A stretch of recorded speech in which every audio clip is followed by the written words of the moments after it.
Welcome to the Ken Harbaugh Show. I've got William He back on the show today. He is the founder and leader of Dream for America, which, and I'm going to read off the website so I don't mess this up, is focused on identifying, educating, and mobilizing America's students to defend democracy, fight fascism, and advance liberal values. There's a subtext here. Can you talk about Turning Point USA and how effective it has been on the right at mobilizing young people, and how until Dream for America came along, we really didn't have an answer? Yeah. Well, thanks again for having me on the show, Ken, and appreciate it. I actually first ran into it in person in Chicago at the DNC. So I'm glad to be back. So as for Turning Point, well, for anyone who doesn't know what Turning Point USA is, I mean, they're essentially a far-right organization founded by Charlie Kirk. And what they do essentially is indoctrinate young people to become Christian MAGA nationalists. And they've been incredibly effective at what they do. I mean, just some numbers off the top of my head here. Turning Point has hundreds of millions of dollars in their war chest. They have 4,000 campus chapters across the country in high schools, colleges, and beyond that. They have hundreds of full-time staff. They have, I think, over 200,000 student volunteers. They have a whole team of content contributors who produce podcasts and documentaries and shows, and they work with other groups too to create content. They are an incredible cultural force, and that's the underscore, cultural force, to try to convince young people to become far-right conservatives. They've also had a history of, tapping into the dark corners of the political spectrum. They funded buses to take students to January 6th. They amplify white nationalists like Nick Fuentes. They had him speak at different campuses. They dox professors that they deem are Marxist or communist or leftist, and school board professor are members too. And essentially, they are trying to reintroduce homophobia and sexism and Christian nationalism and anti-science, denying all of that back into the mainstream. And you know what? It's working, right? Young people right now, as much as I love my generation, we're kind of in a bind right now. Young people, young people's trust in media and government and in liberal institutions is at an all-time low. I mean, most young people get their news now from social media, which the information is unreliable. It's often misinformation, disinformation. Trust in institutions is at an all-time low. People don't even believe in science anymore. There's debate about whether science is true or not. And people have just lost faith in democracy and the Constitution and just in the validity of actual historical events and just science, right? People question vaccines. 23% of young people don't even believe the Holocaust was real. And so, I don't want to blame people for what they believe in, right? We have to meet people where they are and try to change their minds. But it is indicative of how much the right has spent over the last 10 years in trying to shift the cultural Overton window and getting young people and Americans in general and move them in a far more radical direction. And Dream for America is here to try to bring back some common sense, to try to listen to people, talk to people, and fundamentally change youth political culture online and on campus so that we can have a generation who is ready to take the baton 10, 20 years from now and become the educated, well-spoken future leaders that we know we can be. And so that's our objective. And we've only been around for about a year or so, but we have seen a tremendous amount of progress. We've raised about $500,000 to date. We have hundreds of volunteers who have signed up to start chapters. We, of course, went to the DNC and, went to the Dempaloosa convention and presented our booth as well. We have done just a lot in just the span of 12 months, and I am very excited for what's to come in the next 4 years. Although the results of this election were not optimal, it represents a great opportunity for us to try to shape the coalitions and the messaging and the culture of what the Democratic Party can be going forward. Well, you're right. The results were not optimal, but I will tell you there are some inherent advantages to being on defense, to being part of a resistance. It allows you to be subversive in ways you can't really be subversive when you're in power. But I want to go back to your underscoring of Turning Point as a cultural force. And it gets at this idea, which we debate about all the time. Does politics follow culture, or does culture follow politics? It seems like your theory of the case is we need to start with a cultural approach. And I think that speaks to meeting people where they are. That's a culturally valenced tactic as opposed to a politically valenced one.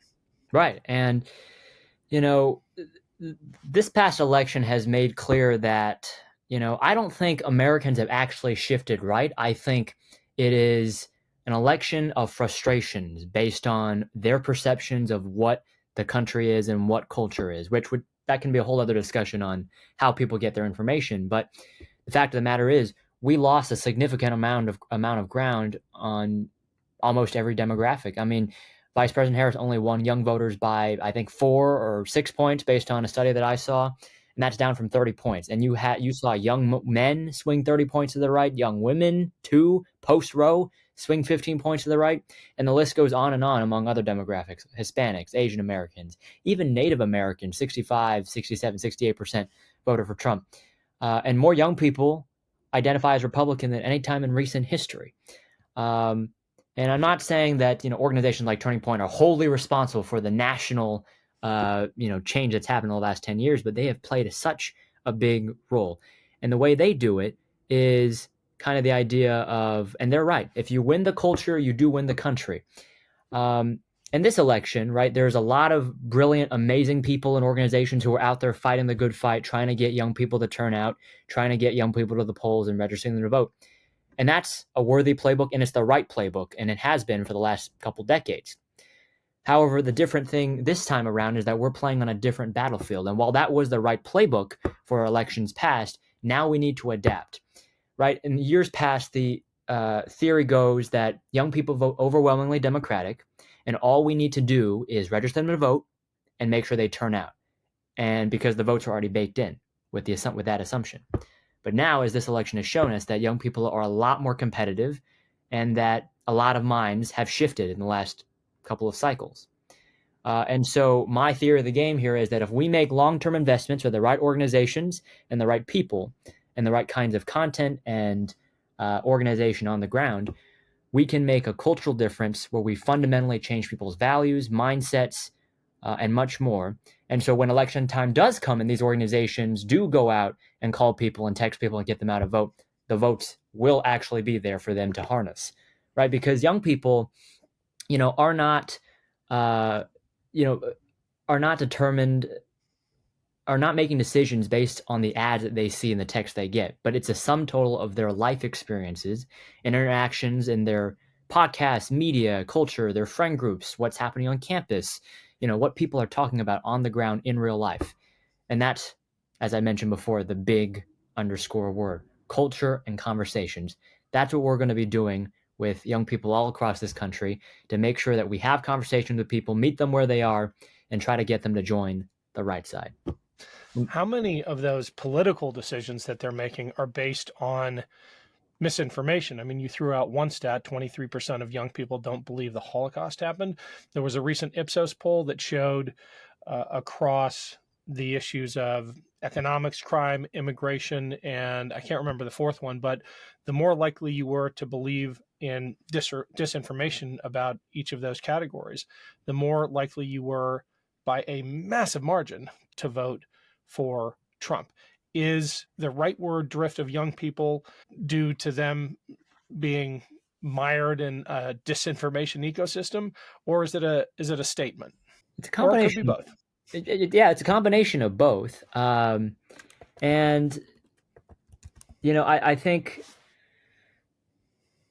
right, like the whole narrative about young people and Gen Z saving democracy and saving the world, as much as I love that narrative, I think was never the case, and especially so this election, that young people were going to save the world. In fact, this election, maybe it's kind of the opposite. But the great thing, though, is that young people are not hyperpartisan creatures. In fact, we're rather apolitical. And so while a lot of minds did shift this time around, there's still a great chance and a long road ahead for us to offer them an alternative. And that's what we're offering, right? Turning Point is all about this deep, dark vision of America in which everything is rigged against you, and that the deep state is out to get you, and that groups of people are out here to take advantage of you and your position in this country and your jobs, and that the solution to all of that is to silo out everyone who is a threat, to take a sledgehammer to all the things that are perceived to be against you, right? And it's just so much vitriol and anger and tapping into the exact same kind of politics that keeps on repeating in history, that people have real economic anxieties. And then as an ideology, right, groups like Turning Point and politicians like Donald Trump then take advantage of that and speak to that and then turn people towards, well, racism, towards xenophobia, towards, a sledgehammer to our institutions and the rule of law and the way of life. Our alternative is going to be offering something better, right? Which is that, yes, there are real problems in this country. And yes, we understand your anger, but liberals have always been the ones there to actually want to solve the problem. And, here's X, Y, and Z how we're going to do that. Right? I mean, after all, liberals were the ones to win 2 world wars, land a man on the moon, give you Social Security, put forward civil rights, and so much more, right? I mean, what we're going to try to do on campus essentially is make liberalism cool again. Because right now, it's cool to be conservative. It used to be that, it was cool to be a liberal, but not so much anymore. So let's make liberalism cool again. And that also means conversation, but it also means, trying to reach people in new and engaging ways. So that's conversation, but also content online and different ways to, reach people, but also on campus, right? Having chapters, having conversations, maybe, organizing parties, getting people to gather around for food, organizing different ways for people to engage, maybe, volleyball games, right, in which people can come together and then talk about it. So, as I said, right, fundamentally, it's a cultural case that we have to be making. And once we do make that case, and once we do change people's minds, and we have made a dent in people's minds, then come election time, the votes will be there. It's Ken Harbaugh. Quick break here to let you know that we'd love to hear from you. Your comments, suggestions, thoughts about future topics and guests. Email us at info@thekenharbaughshow.com and make sure to rate and review us on iTunes or wherever you get your podcasts. Thanks, and back to the show.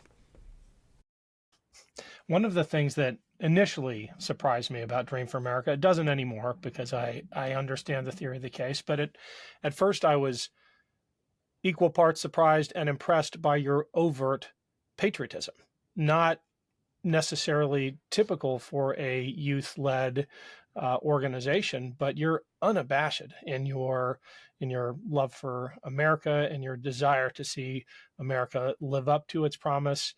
Respond to that first, and then I have a question about how you leverage that to counter the false patriotism, the Christian nationalism of the youth groups on the right. Right. So, the kind of patriotism that we subscribe to is not, an undying, rubber stamp on everything the United States does, right? But real patriotism is all about recognizing that our country has issues and that we love our country so much, we want to do everything we can to fix it. And that starts with saying that, yes, we're proud to be Americans. We love this country. And we love it so much that we want to solve all of these issues, right? We want to make sure that people have access to healthcare. We want to make sure that people have their individual freedoms, tie that to the Constitution, right? We want to make sure that people have everything they want or everything that they need to not just survive, but thrive in this country. And, Charlie Kirk was actually talking about, and Vivek Ramaswamy were talking about the RNC, about how young people can save America by getting married, saluting the flag, and teaching their kids to read a Bible. That's not how you save America. You save America by making sure that every single person in this country can live their authentic lives and have the best chance possible to reach their version of the American dream. That's the kind of patriotism that we want. And that's kind of the contrast that we're pushing with the right-wing groups, right? Their version of patriotism is conforming everyone to their version of their optimal lifestyle, meanwhile siphoning out everyone they don't like and clearing the way for their version of some version of distorted patriotism. Our version of patriotism is all about this country's great. It's not great anymore, but with the right steps, we can make sure that it's great once again. But fundamentally, I think to answer a question, I think young people do want to believe that this country is great. We just have to give them the reason to, and we just got to tap into that and communicate with them in a different way. And fundamentally, that's kind of the lesson for this election as a whole. Um, I think the Democratic Party has the right ideas and the right policies, but it just didn't cut through to enough people. Right? A lot of people had distorted views of what the party represented and what we believed in and what the vice president believed in. And they are valid for those beliefs, right? But we just need to find new ways to meet them where they are and have that conversation. The other sidecar of this overt phony patriotism on the right is a perversion of Christianity. That's why it's called Christian nationalism, right? I've been reading a lot and watching a lot of you online. And as someone who grew up in a deeply religious conservative family, I pick up on the code words, and I've heard you quote John Wesley. Do you bring a Christian, like an authentic Christian outlook to this work? Aspects of it, yes, right. Our plan is to, bring in, young Christian voices who can speak to young people who are Christian and make them understand that real Christianity is not about hating others, right? Jesus taught us to love the poor, feed the sick, welcome those who are the tired and the hungry and the masses, right? And welcome them with open arms and to help them and to love your neighbor and to forgive. That's what Jesus was all about. Jesus is not about upholding your beliefs over all others. It's not about putting your version of what your lifestyle should be and putting that onto everyone else. It's not about taking Jesus' word and trying to use that to justify your own gain, right? That's not what Christianity is all about.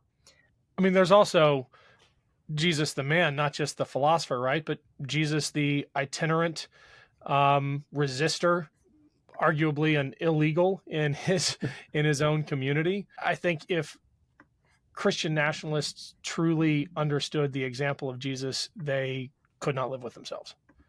Right. 100%. And so to answer your question, right, like we want to try to bring that into the tent, right? Because what we're doing is not just about appealing to everyone who's already,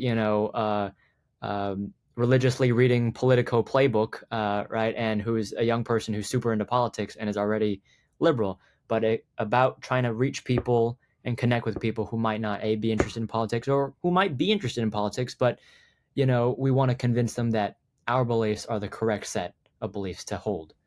And so bring that part of the conversation in is vitally important. William, where can people learn more about Dream for America and how can they help? Of course. So where you can learn more, you can head to dreamforamerica.org. That will just be dreamforamerica.org. You can visit us on pretty much every single social media channel imaginable: Instagram, Twitter, I refuse to call it X, Threads. We're on Blue Sky now, TikTok, YouTube, the list goes on, Facebook. You can follow us on all those channels to stay updated on our content and what we're up to. If you're able to, I encourage you to please chip in and make a donation to support our efforts. Your financial support will go towards supporting our efforts on the ground, supporting our team of creators who can communicate with young people, and to make sure that our work continues year-round. And then beyond that, if you're a young person who is listening to this, go to our website, sign up, get involved, start a chapter, or audition to become a creator for us. We're trying to not only counter Turning Point, but this entire right-wing ecosystem, trying to reach young people. So we're looking for young people who are articulate, know the issues, and are excited to tell the world about what they believe in and can do it well. So if that sounds like you, please get involved. And if not, please start a chapter. We are more than happy to get you involved, to have you talk to your peers about why this country is great and why liberalism is the way to go to make this country even better. So check out our website, follow us on socials, donate if you can, and if not, get involved. Awesome. Thank you, William. Great having you. Let's do it again soon. Likewise. Thanks, Ken.